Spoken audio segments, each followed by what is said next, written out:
No céu não entra pecado, fadiga, tristeza nem dor. Não há coração quebrantado, pois todos são cheios de amor. As nuvens da vida terrestre não podem a glória ofuscar do reino de gozo celeste que Deus quis pra mim preparar. Irei eu pra linda cidade, Jesus me dará um lugar com os crentes de todas as idades. A Deus hei de sempre louvar. Do céu tenho muitas saudades, das glórias que lá hei de ver. Oh, que gozo vou ter quando eu ver meu Senhor, rodeado de grande esplendor. Pagar não é necessário a casa que lá hei de ter, e meu eternal vestuário no céu nunca vai se romper. Jamais viverei em pobreza, aflito no meu santo lar. Ali há bastante riqueza, da qual poderei desfrutar. Irei eu pra linda cidade, Jesus me dará um lugar com os crentes de todas as idades. A Deus hei de sempre louvar.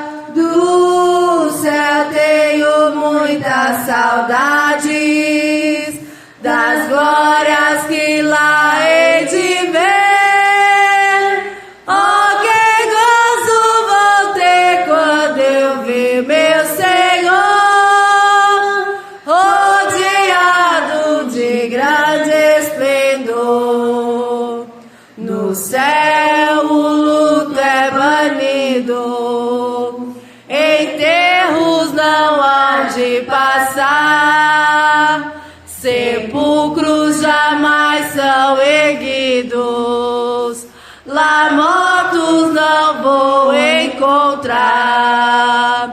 Os velhos serão transformados, mudados nós vamos ficar. Quais astros por Deus espalhados no céu para sempre brilhar. Irei eu pra linda cidade, Jesus me dará um lugar com os crentes de todas as idades.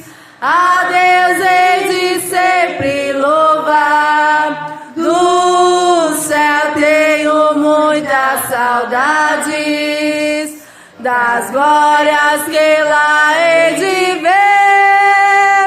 Oh, que gozo vou ter quando eu ver meu Senhor, rodeado de grande esplendor. Cristo nos deu uma fonte escondida, que qualquer sede pode estancar, e cujas águas repletas de vida, sempre de graça nos hão de fartar sairá. Água sairá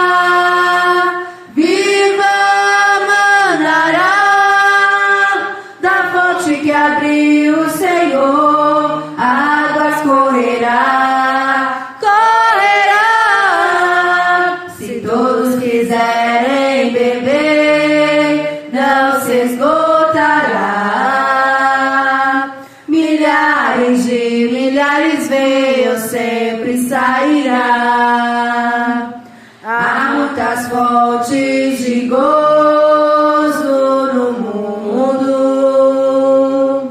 nelas os homens vão sempre beber, mas as cisternas e poços imundos, que águas vivas não podem conter, sairá. Água sairá, viva manará, da fonte que abriu o Senhor, águas correrá. Se todos quiserem beber, não se esgotará. Milhares de milhares venham, sempre sairá. Já muitos homens gastaram dinheiro sem a fonte de Deus encontrar. Mas Jesus Cristo é o nosso roteiro que para a fonte nos há de guiar, sairá. Vai! Água sairá, viva manará, da fonte que abriu o Senhor, águas correrá. Se todos quiserem beber, não se esgotará. Milhares de milhares venham, sempre sairá. Oh, aleluia, ao bom Pai Supremo, pelas bênçãos que a todos quer dar, e pela fonte de paz que nós temos em nosso ser para nos alegrar, sairá. Em nome de Jesus! Água sairá, viva manará, da fonte que abriu o Senhor, águas correrá. Se todos quiserem beber, não se esgotará. Milhares de milhares venham, sempre sairá. Amém. Vamos fazer uma leitura, Mateus capítulo 10. Esse capítulo aqui é um capítulo, inclusive ele está todo marcado, para vocês terem uma ideia, como que é um capítulo de extrema importância. Mas nós iremos ler até o versículo de número 24. Vamos ler capítulo 10, do 1 até o 24.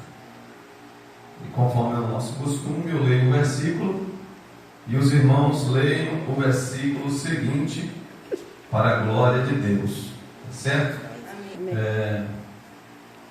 Vou iniciar. E chamando os seus discípulos, seus 12 discípulos, deu-lhes poder sobre os espíritos imundos, para os expulsarem e para curarem toda enfermidade e todo mal. Ora, os nomes dos 12 apóstolos são estes: o primeiro, Simão, chamado Pedro, e André, seu irmão, Tiago, filho de Zebedeu, e João, seu irmão, Felipe e Bartolomeu, Tomé e Mateus, o publicano, Tiago, filho de Alfeu, e Lebeu, apelidado de Tadeu, Simão, Zelote e Judas Iscariotes, aquele que o traiu. Jesus enviou estes 12 e lhes lhes ordenou, dizendo: não ireis pelo caminho das gentes, nem entrareis em cidade de samaritanos, mas ide antes as ovelhas perdidas da casa de Israel. e indo pregai, dizendo: é chegado o reino dos céus. Curai os enfermos, limpai os leprosos, ressuscitai os mortos, expulsai os demônios. De graça recebeste, de graças dai. Não possuais ouro, nem prata, nem cobre em vossos cintos, Nem alforjes para o caminho, nem 2 túnicas, nem alpacas, nem bordão, porque digno é o operário de seu alimento. e em qualquer cidade ou aldeia em que entrardes, procurai saber quem nela seja digno, e hospedai-vos aí até que vos retireis. E quando entrardes na alguma casa, saudai-a. E se a casa for digna, desça sobre ela a vossa paz. Mas se não for digna, torne para vós a vossa paz. E se ninguém vos receber, nem escutar as vossas palavras, saindo daquela casa ou cidade, sacudi o pó dos vossos pés. Em verdade vos digo que, no dia do juízo, haverá menos rigor para o país de Sodoma e Gomorra do que para aquela cidade. Eis que vos envio como ovelhas ao meio de lobos. Portanto, sede prudentes como as serpentes e inofensivas como as pombas. Acautelai-vos, porém, dos homens, porque eles vos entregarão aos sinédrios e vos açoitarão nas suas sinagogas. E sereis até conduzido à presença dos governadores e dos reis por causa de mim, para lhes servir de testemunho a eles e aos gentios. Mas, quando vos entregarem, não vos dê cuidado com o que haveis de falar, porque naquela mesma hora vos será ministrado o que haveis de dizer.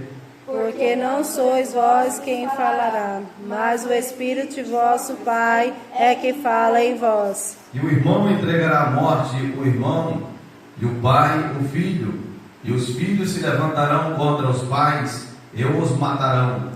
E odiado de todos serei por causa do meu nome, mas aquele que perseverar até o fim será salvo. Quando, pois, vos perseguirem nesta cidade, fugi para outra, porque em verdade vos digo que não acabareis de percorrer as cidades de Israel, sem que venha o Filho do Homem.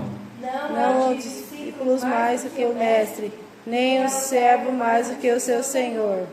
Basta ao discípulo ser como o seu mestre, e ao servo ser como o seu senhor.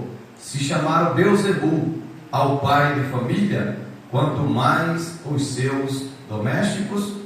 Amém. Oremos agradecendo a Deus por essa palavra. Querido Deus, eterno Pai, somos gratos a Ti, ó Deus, por essa palavra. Que o Senhor, por meio do Teu Espírito, possa fazer com que essa palavra fique gravada em nossos corações, a fim de que o Teu nome possa ser glorificado. Continua conosco, ó Deus, vem receber a adoração da Tua igreja. É o que nós te pedimos e já te agradecemos, em nome de Jesus. Amém.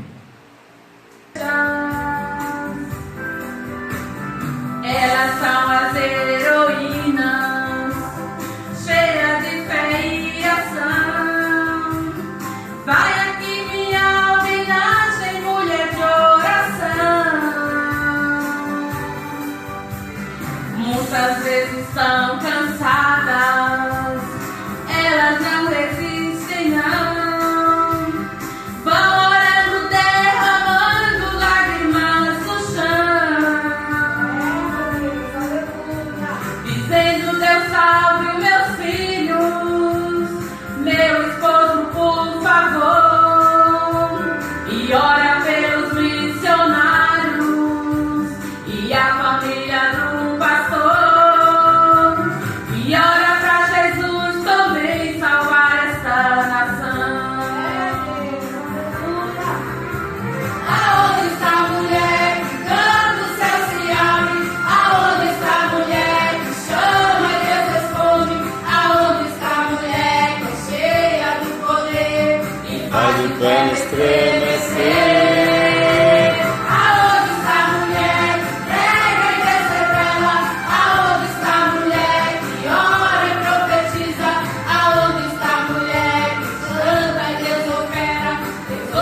Ele é o ar que eu respiro, é a água que mata a sede.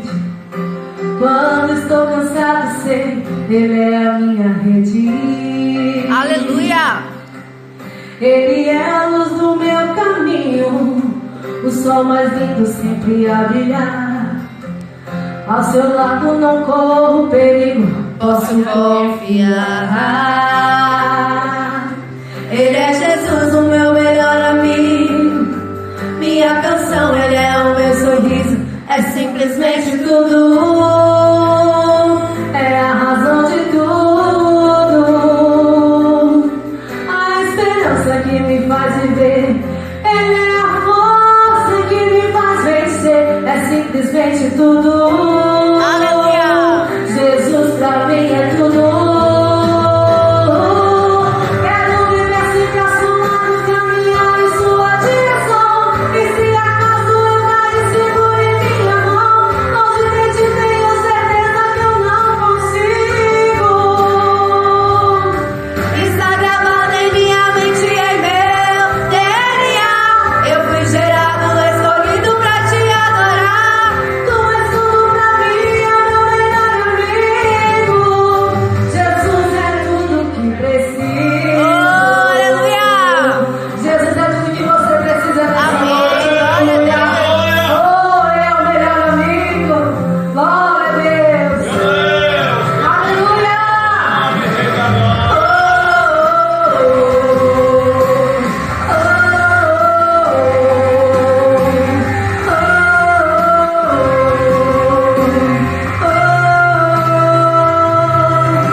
É simplesmente tudo, é a razão de tudo, a esperança que me faz viver.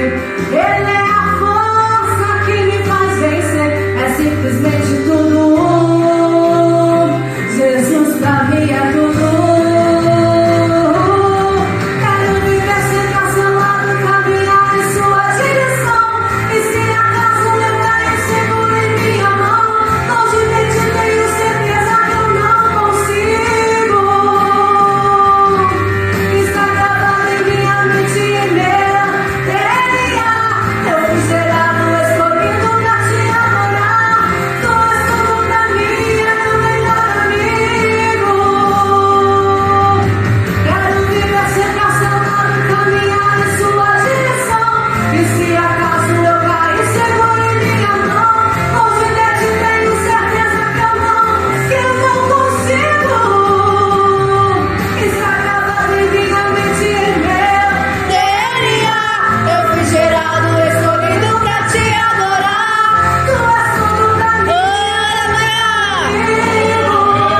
Jesus é tudo que eu preciso. Oh, aleluia! Jesus pra mim é tudo. Oh, glória! Ele também é a solução para tudo que você precisa. Ele é a solução para este mundo perdido. Ele é a solução para essas guerras. Jesus é tudo que nós precisamos. Aleluia! Amém.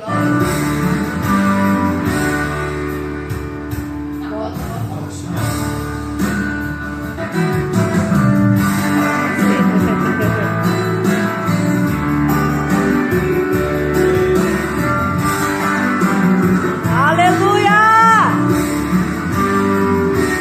Se a medicina te desenganou, Meu Deus, aleluia! a justiça disse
faz uma comissão de 12 pessoas e os envia com uma missão bem específica.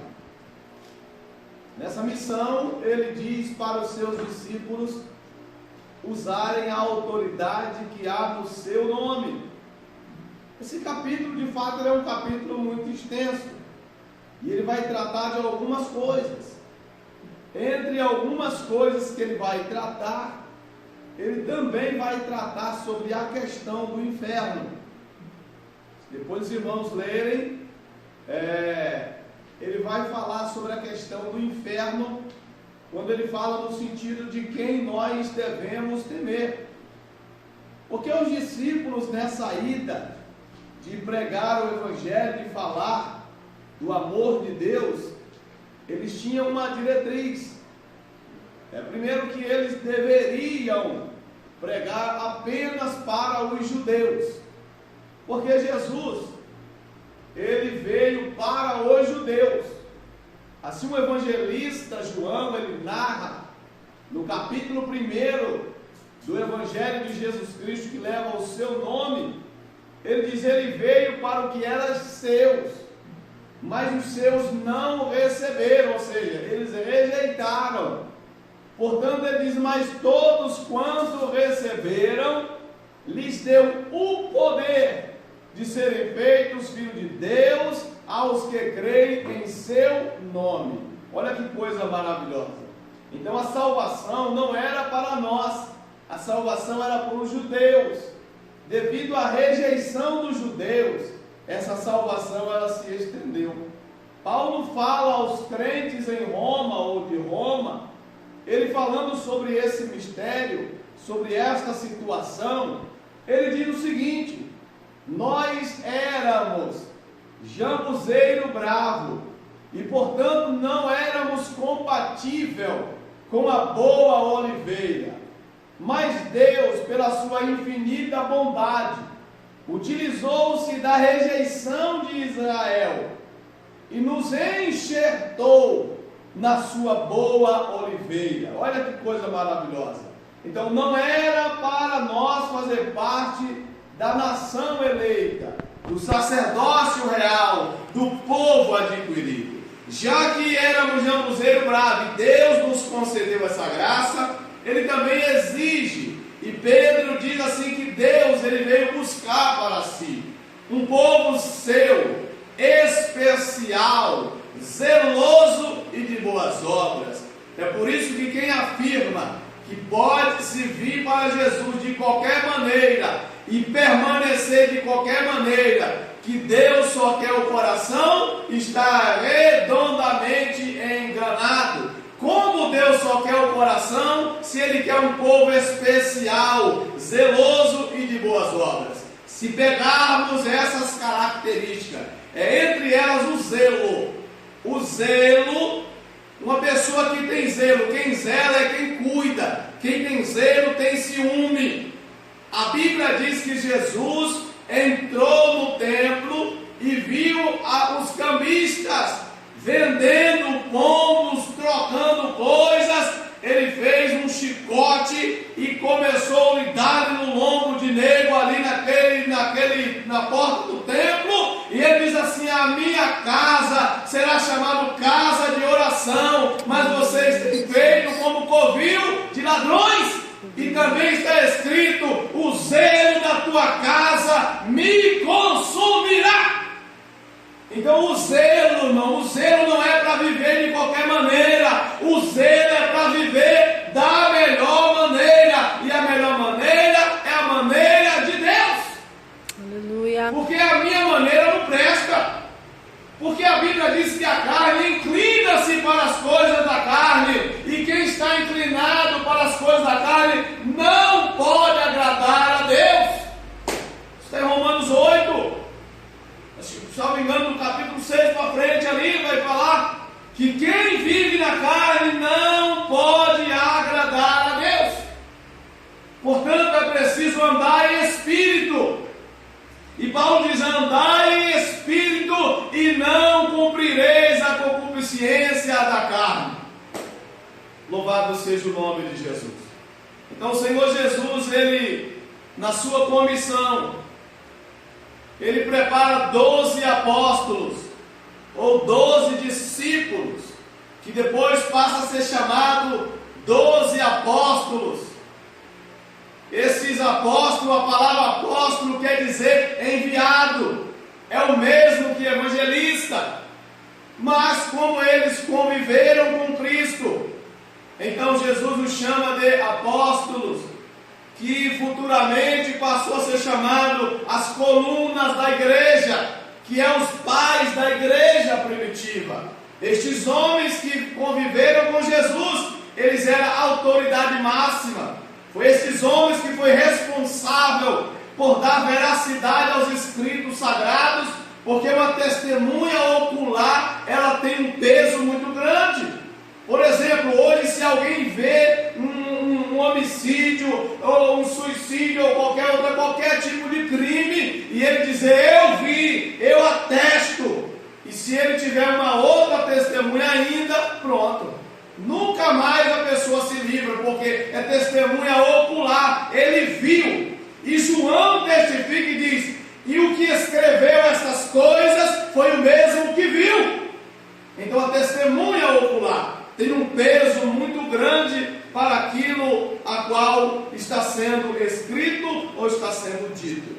E o Senhor convida estes homens que está com ele, que foi comissionado por ele, chamou, discipulou-os, treinou-os e depois disse o seguinte: eu estou dando uma ordem a vocês, dizendo o seguinte: vocês não vão pelo caminho das gentes, vocês vão primeiro na casa dos judeus.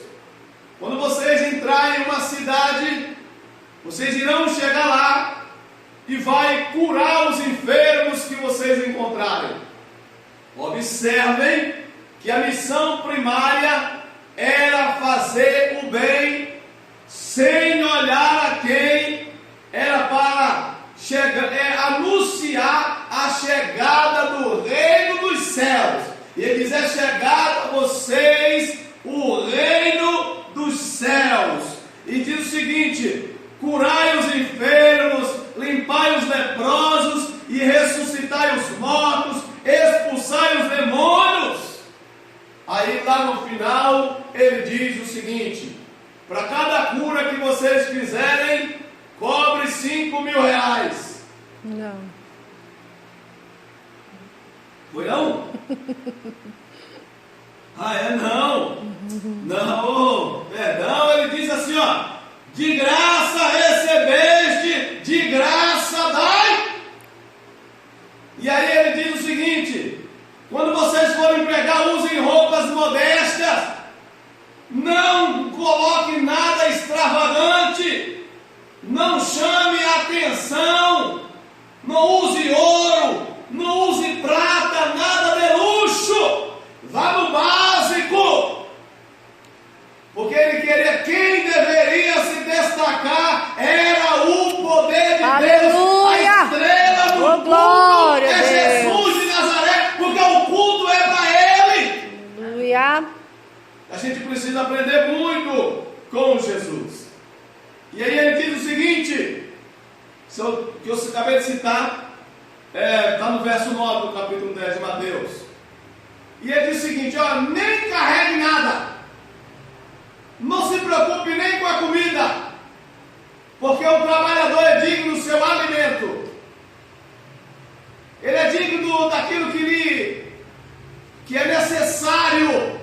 Até porque o Salmo de número 23 diz que Deus é o nosso pastor, e de nada teremos falta, de nada que nos necessita, do que nos é necessário para o cotidiano. E eles tinham essa verdade muito gritante nas suas mentes. Porque digno é o operário do seu alimento, que não fala nem salário, algumas traduções falam salário. Paulo depois vai falar de salário, mas isso aqui é uma outra questão. Quando vocês entrarem em uma aldeia, e quando vocês chegarem lá, procurai se hospedar, procurai alguém que vos hospede. Em um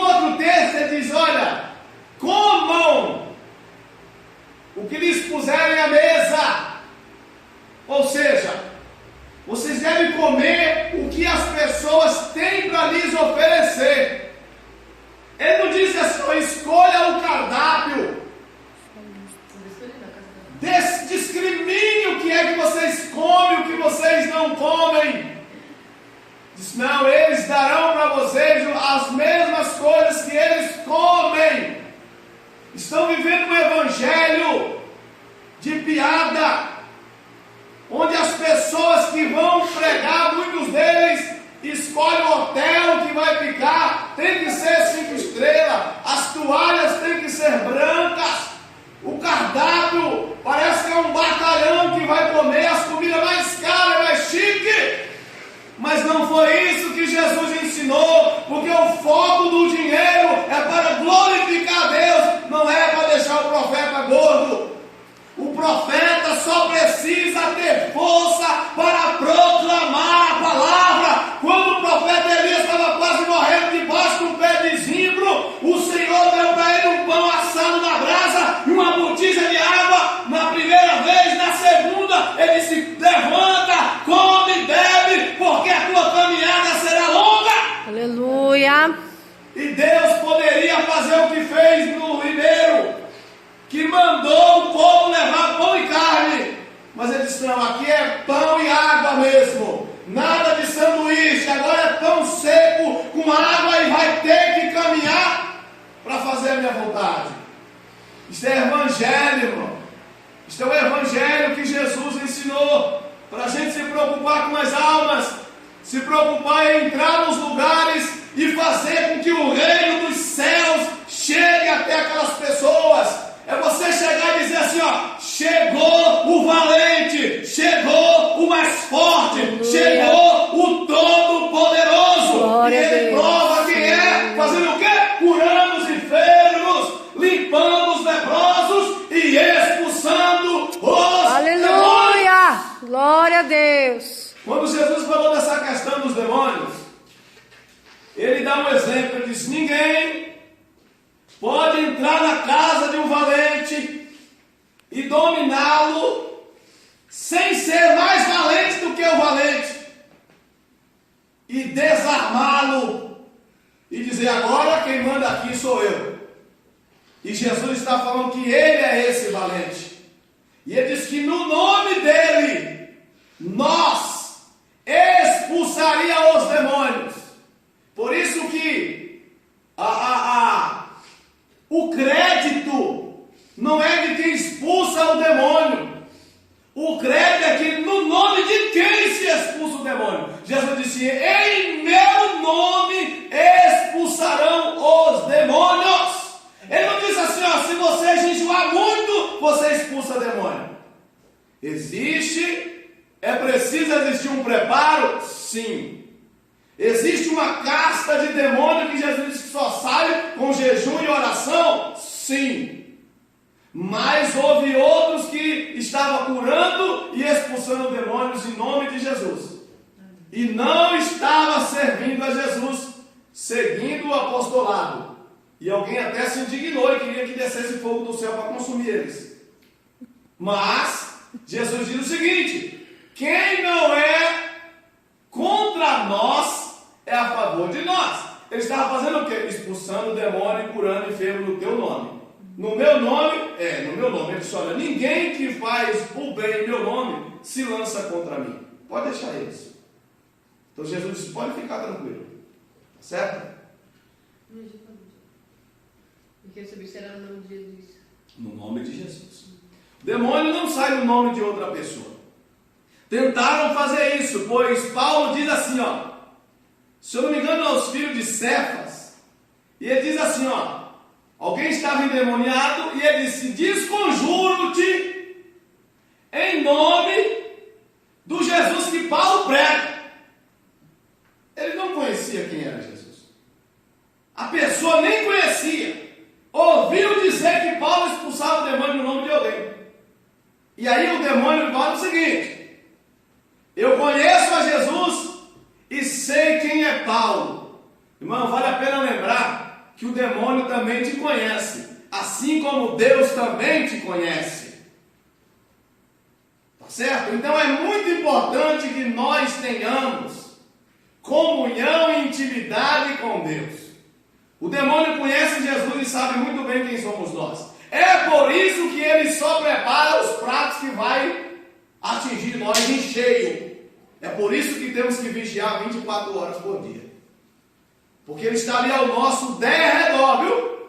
Está ali ao nosso derredor. Porque ao nosso redor estão os anjos do Senhor, acampando, guardando e nos livrando. Glória a Deus. Então o Senhor, ele diz o seguinte: o demoniado, ali agora pela força dos demônios, se lançou contra aqueles homens e arranhou eles todo, rasgou a roupa e eles saíram naquela carreira e foi uma tragédia sem fim. Por quê? Porque só o nome de Jesus é quem tem poder. E é preciso você saber invocar esse nome para que ele de fato tenha poder. Não, cara, você falou que estava falando o nome de Paulo e daquele expulsava o demônio saiu? Não. Porque ele não falou o nome. Ele não falou o nome de Jesus? Ele não sabia nem quem era Jesus? O cara não conhecia nem quem era Jesus? Deixa aí que Paulo está falando aí. Ele não sabia quem era Jesus. Você tem que saber quem é Jesus. Eita Deus. Jesus, ele sabe quem é você, mas você precisa saber quem é Jesus. Porque você precisa saber, quem sabe quem é Jesus, sabe o poder que ele tem e sabe quem ele é. E por mais que você esteja falho, porque quando o homem conhece a Deus, a Bíblia diz assim: na minha angústia eu clamei ao Senhor e ele me ouviu. Tem que conhecer o Senhor. Tem que conhecer o Senhor para poder clamar. Não é só clamar, tem que conhecer o Senhor para poder clamar. Tem gente que às vezes ele está afastado, ele está desviado, mas ele sabe da sua condição. Na hora que o cara aperta, ele diz: Senhor, tem misericórdia. Eu sei que eu estou falho, mas o Senhor é poderoso. Eu sei que o Senhor tem poder para fazer. Aí Deus vai lá e fala: ele me conhece mesmo, eu vou fazer. E ele vai lá e faz. O ladrão da cruz teve que conhecer Jesus para testemunhar a respeito de Jesus e fazer até uma defesa de Jesus. E quando ele disse: Senhor, lembra-te de mim, viu? Lembra-te de mim quando tu entrares no teu reino. O Senhor disse: hoje estarás comigo no paraíso. Porque o homem demonstrou pela sua fala que conhecia Jesus e sabia o que ele era capaz de fazer. E naquele último momento ele teve a sua chance e ele não desperdiçou a sua chance. Glória a Deus. Louvado seja Deus. Então ele entra na casa, e aqui é algo muito interessante. Quando você entrar na casa de Salden, e a saudação dos judeus é Shalom, que a paz do Senhor esteja nesse lar. E aí ele vai falar algo interessante. Ele não disse assim, quando você entrar na casa, procure saber se essas pessoas são dignas de paz. Eles dizem: deem a paz, porque a paz que temos é a paz que o mundo não tem. Porque essa paz, ela provém de Deus. Por isso ele diz para a gente: dar a paz. Então uma pessoa não precisa, ele não está na igreja, você pode dar a paz. A paz do Senhor Jesus. Porque a paz que está em você, que você está pedindo a Deus, que venha sobre aquela pessoa, que venha sobre aquela família. Eu sei que a gente, somente o assembleano, ele tem esse costume, de cumprimentar os irmãos, até uma saudação pela qual nós somos conhecidos. Mas não pesa nada você cumprimentar uma pessoa que não é crente, dizer: a paz do Senhor Jesus. Talvez a pessoa está atribulada de espírito, mas através do seu cumprimento ele vai receber a paz. Porque a Bíblia aqui vai dizer que se a casa for digna de paz, e vale a pena lembrar que casa aqui não é as quatro paredes. A casa aqui é a família que mora ali. E se a casa for digna de paz, a paz de vocês vai repousar sobre eles. Porém, se eles não for dignos, se eles rejeitarem essa paz volta para vocês. Mas eles não estão preocupados, não tem que estar preocupado em receber essa paz de volta. Está preocupado em simplesmente cumprir aquilo que o Senhor ordenou para eles para fazer. Se eles receberem, e se ninguém vos receber, nem escutar as vossas palavras, saindo da casa ou da cidade, batam pó dos vossos pés, e vai servir de testemunho contra eles. Irmãos, isso aqui é sério. Muitas das vezes nós queremos ter uma misericórdia que Deus não tem. Nós queremos ter uma complacência que Deus não tem. Porque uma vez que a pessoa rejeita a palavra, ela rejeitou a Deus. A Bíblia diz que quem negar a Deus diante dos homens, ele vai negar essa mesma pessoa diante dos anjos de Deus e do Pai. Não adianta eu querer ficar penteando a coisa, colocando um frufruzinho na coisa e achar que a misericórdia de Deus vai se estender a esse ponto, de que todo mundo vai para o céu. Não vai todo mundo para o céu. É uma dura realidade, é uma dura realidade. Por isso o céu é para aquele que renuncia ao pecado e vive em novidade de vida. Evangelho é coisa séria, evangelho é renúncia, senão todos seriam crentes. Pastor, aquele lá que eu mandei para você ver, aquele pastor pregando, tem falando na Bíblia que é aquilo que é um pecado? Eu nem vi, para ser sincero, não deu nem tempo eu vi, só vi só a imagem e o link que você mandou, mas não... Mas na Bíblia tem escrito que... Depois, não, o que é? O que ele está falando? É sobre o homem homossexual que está ali à frente do trabalho. Aí falaram para a gente, para mim, uma pessoa que não tem escrito na Bíblia que seja pecado. Está escrito sim, e fala que vai para o inferno. Ficarão de fora os homicidas, os fornicários, os adúlteros, os roubadores.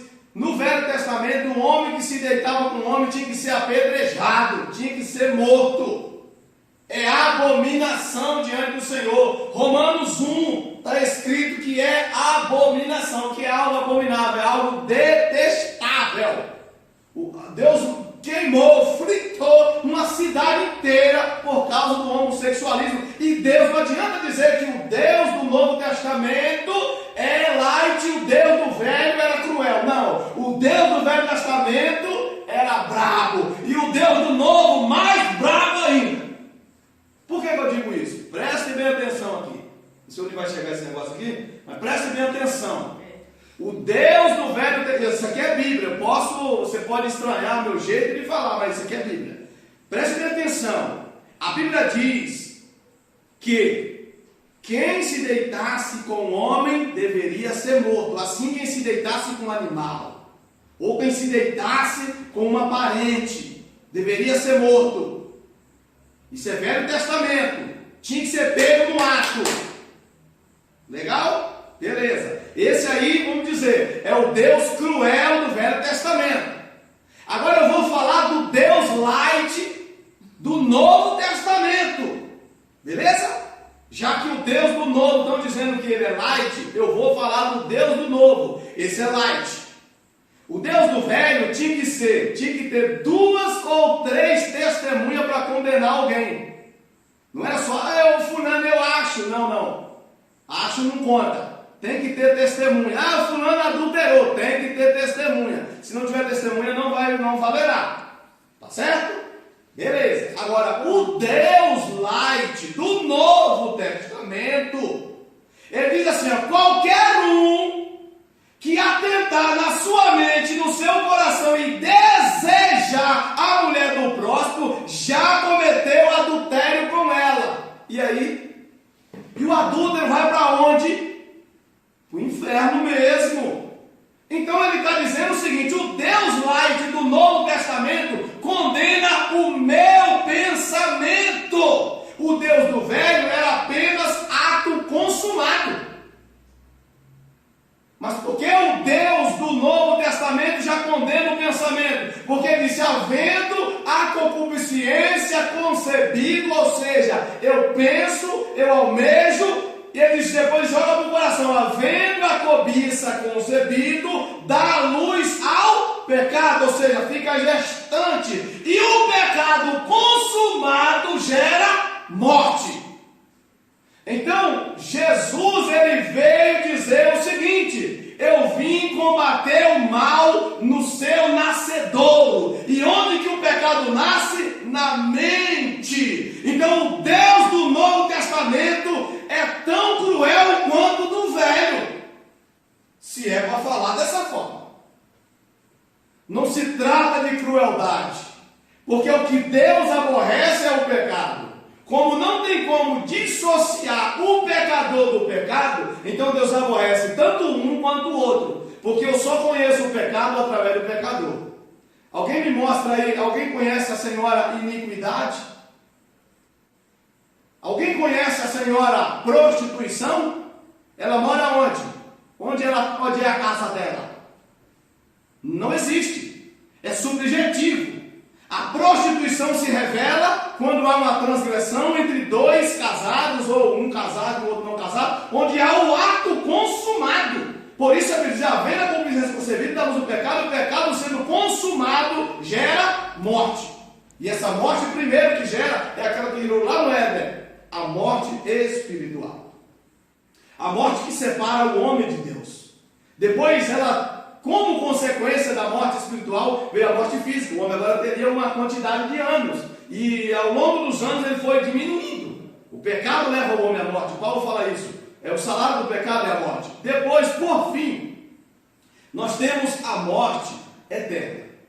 E a morte eterna não é que o indivíduo ele vai deixar de existir. É que ele vai existir, mas sendo atormentado eternamente longe de Deus. Essa é a morte eterna. Então nós temos 3 tipos de mortes na Bíblia. Morte física, morte espiritual e a morte eterna. Que é o desligamento total. Se o homem está morto espiritualmente, ele pode ser religado novamente. Foi isso que Cristo veio fazer. Religar o homem a Deus. Por isso que Pedro diz assim, e em nenhum outro há salvação. Pelo que também debaixo do céu, nenhum nome é dado entre os homens pelo qual devemos ser salvos. O grande detalhe, que para servir a Deus, nós devemos combater o maior vilão de todos os tempos. E o maior vilão de todos os tempos não é Satanás. Por incrível que pareça. O maior vilão sou eu com os meus desejos. E detalhe, eu quero dobrar as escrituras para que elas se moldem a mim. E não é assim que funciona.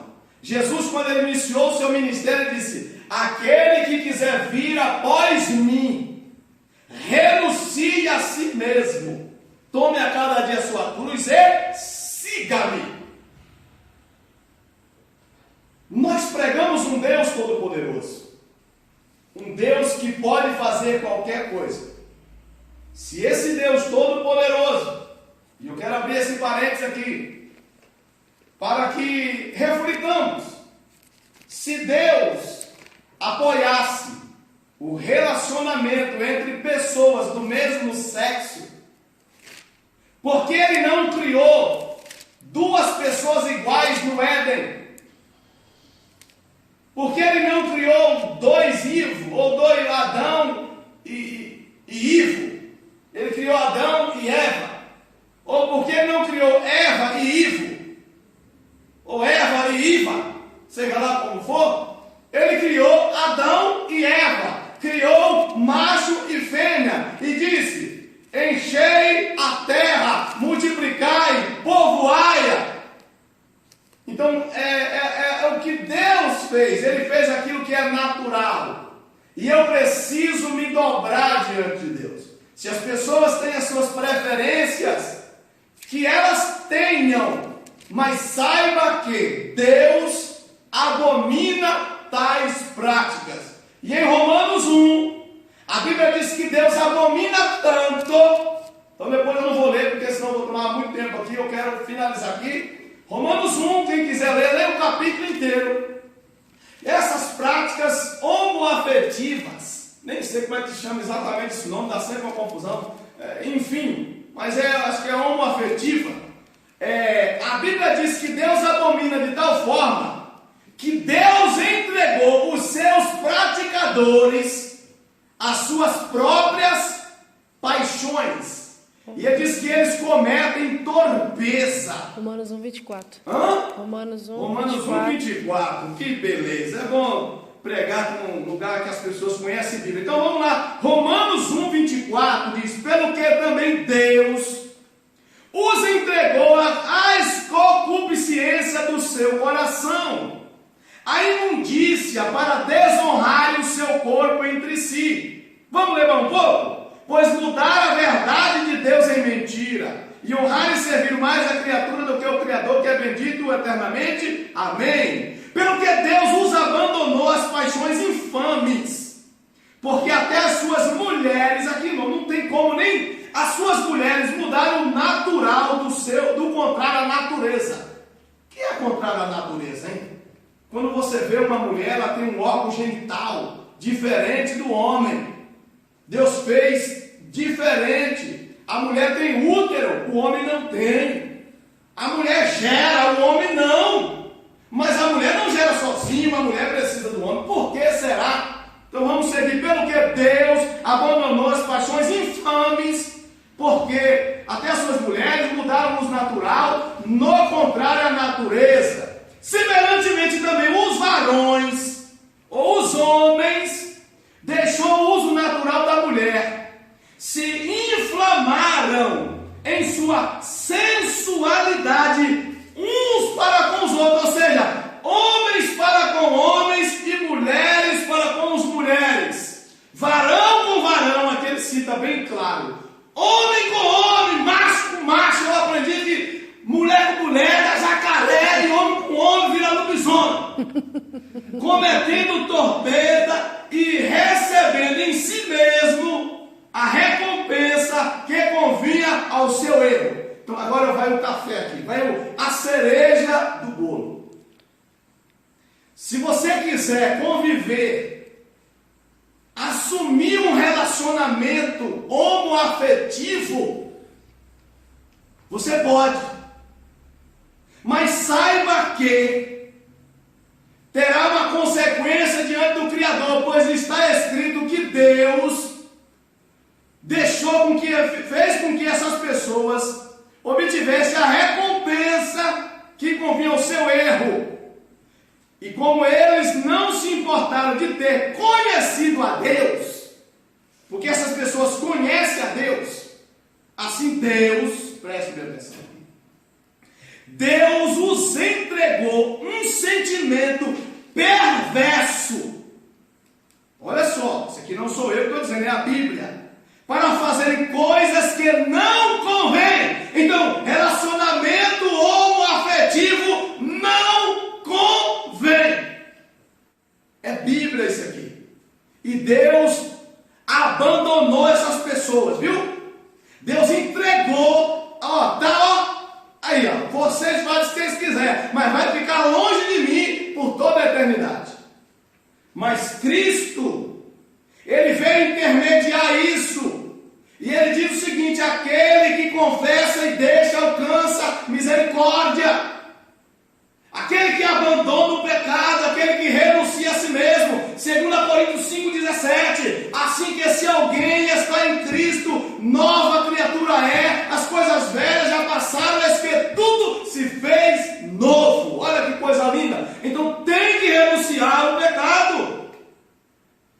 E Paulo ainda diz mais no verso 29, e estando cheio de toda iniquidade, prostituição, malícia, avareza, maldade, cheio de inveja, homicídio, contenda, engano, malignidade, sendo murmuradores, detratores, aborrecedores de Deus. Então relacionamento homoafetivo aborrece a Deus. Eu pergunto, alguém que já aborreceu a Deus viveu para contar a história? Alguém que aborrece a Deus vai ter sucesso na vida? Vai ter um fim agradável? Aborrecedor de Deus, injuriadores, soberbos, presunçosos, inventores de males, desobedientes a pai e mãe, nécios, infiéis nos contratos, sem afeição natural, irreconciliáveis, sem misericórdia, os quais, conhecendo a justiça de Deus, que são dignos de morte, os que tais coisas praticam, e aí vem, para não ficar só de um lado só, não somente pratica, ou não somente as fazem, mas também consentem aos que as fazem. Então vai a vitamina aqui para você que tem um parente homossexual, e você apoia a prática. Sinto muito lhe dizer, mas a palavra está dizendo, você é tão culpado quanto. Não estou dizendo aqui que você vai desprezar e vai destratar. Mas a pessoa tem que saber que você é contra.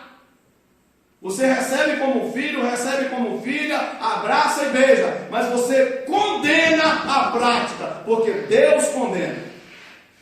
Amém?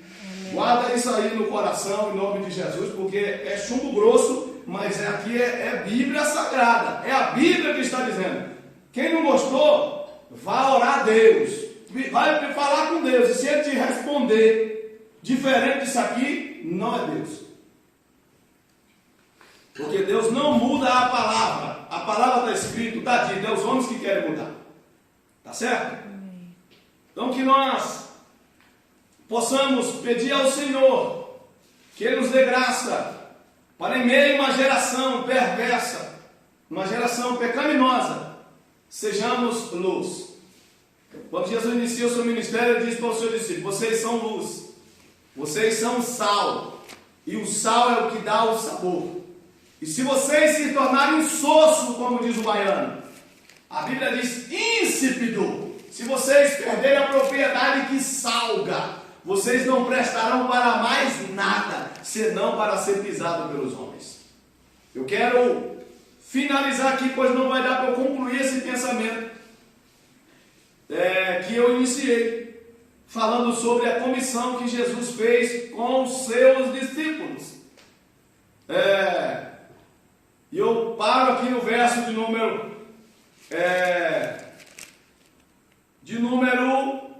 15 e 16, e aí tem até uma correlação com aquilo que nós acabamos de citar, que é a cidade de Sodoma e Gomorra. A cidade de Sodoma e Gomorra, ela foi destruída, varrida, e a arqueologia comprova o estrago que está lá até a presente era. Ela foi consumida com fogo e enxofre. Está lá. A história comprova isso. Por quê? Por causa da imoralidade sexual. Por causa da desobediência aos padrões divinos. Por causa de mudar a verdade de Deus do uso natural da verdade mentira. Do uso natural para aquilo que não é natural. A torpeza de coração. Querer que Deus me aceite como Ele é. Irmão, eu preciso entender que Deus não precisa de mim. Ele me deu a chance de eu, renunciando a mim mesmo, eu poder ser filho dele, porque Ele é santo. E para se chegar a Deus é preciso se tornar santo. Tá certo? Então, se tornar santo não é ser melhor do que ninguém. É ter comportamentos diferentes. Porque a luz, ela diferencia-se das trevas. É por isso que nós devemos ter comportamento diferente. Verso 16 diz o seguinte: olha só, apesar de Sodoma e Gomorra ter sido tão terrível, Jesus disse que aquele que rejeita a palavra dele ainda vai ter um castigo pior. Não é que Sodoma e Gomorra vai ser poupada, ela vai ter menos dureza no julgamento do que aquele que rejeita. Sabe por quê? Porque Sodoma e Gomorra já passou. E não teve um Jesus lá para livrar eles. Teve Abraão intercedendo. Senhor, se eu achar 10 justos, o senhor destrói? Não, longe de mim. Não tinha pregação para falar o que era certo e o que era errado. Mas Ló fregou.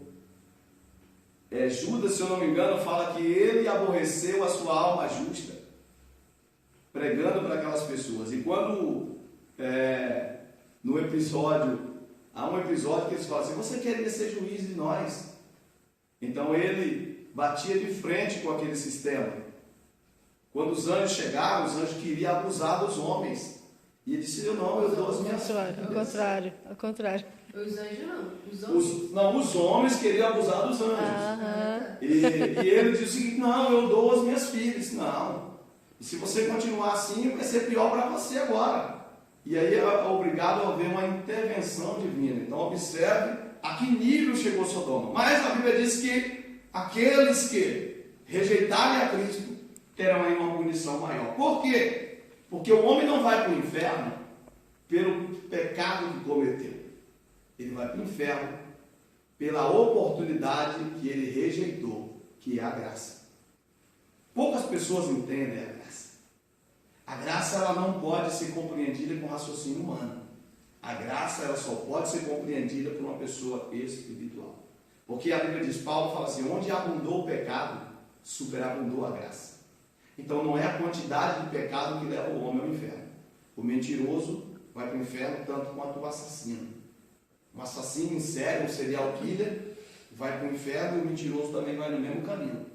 Porque para Deus não existe tamanho, só existe aceitação da graça e rejeição da graça. E rejeitar a graça é uma punição, é digno de uma punição maior do que a de Sodoma e Gomorra. Por fim, ele diz: eis que eu vos envio como ovelhas ao meio de lobos. Portanto, sede prudentes como as serpentes e sede simples como as pombas. Nós iremos parar por aqui. E semana que vem, assim a gente dá continuidade em nome de Jesus. Olha que legal.